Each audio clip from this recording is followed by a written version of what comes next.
Well, Claudia Liza, it is difficult to overstate the sense of shock and bewilderment that people are feeling here. 5 victims, the oldest 66, the youngest just 3 years old, and everyone just wants to know why. A quiet residential area of Plymouth, now the scene of a mass shooting. Police were called here just after 6 o'clock yesterday evening, after local residents described hearing gunshots. Matthew Vokins was inside his house when he heard the noise. 3 loud bangs. I honestly thought it was like a car backfiring. It's not until about 15-20 minutes after that I saw the police helicopters and all the ambulances and police turn up. I mean, you don't expect this kind of thing to happen. The gunman was 22-year-old Jake Davison, who police have confirmed was a licensed firearms holder. In online videos, he engaged with so-called incel culture, known for its misogyny and hostility to women. YouTube and Facebook say accounts belonging to Davison have now been removed. The investigations by the police will obviously give us more information through the intelligence as to what has happened. And I'm very clear about this. We will always learn lessons from incidences, terrible, tragic events like this, particularly where there are key factors, online activity, for example. At around 6:10, Jake Davison shot and killed a woman at a home in Biddock Drive, who police say was known to him. He then went into the street and killed a 3-year-old girl, along with a man who was related to her.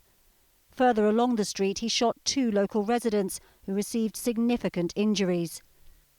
Davison then entered nearby Parkland and shot another man who died at the scene. Then on Henderson Place, he shot a woman who later died in hospital before killing himself. Officers arrived at the scene within 6 minutes, including both unarmed and armed officers. An event like this touches all communities, all people, no matter where you are in the world, and the events that I will tell you are particularly traumatic. Throughout today, police and forensic officers continue to work at the scene.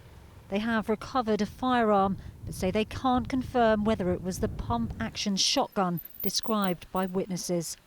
The local MP told me everyone here is devastated by what's happened. This doesn't happen in places like Plymouth. This is not something that we're used to. We're a safe city, and Keam in particular is a community that's tight-knit. You know your neighbours, they look out for one another, and to have something like this, a mass shooting in Plymouth, and 5 people being killed and one of them being a little child, is just absolutely appalling. This is the worst mass shooting in Britain since 2010. And while police say they're not treating it as terror-related, there will now be questions about whether the gunman was known to police and why he was given a firearms licence. So, Leila, what else have police had to say about the gunman's firearms history? Well, police say they will now be looking into the circumstances of that licence. They say it will be subject to a full investigation and scrutiny.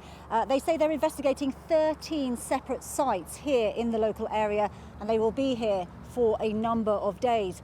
But so far, they say there is no motive as to why Jake Davison did what he did. OK, Leila from Plymouth, thank you.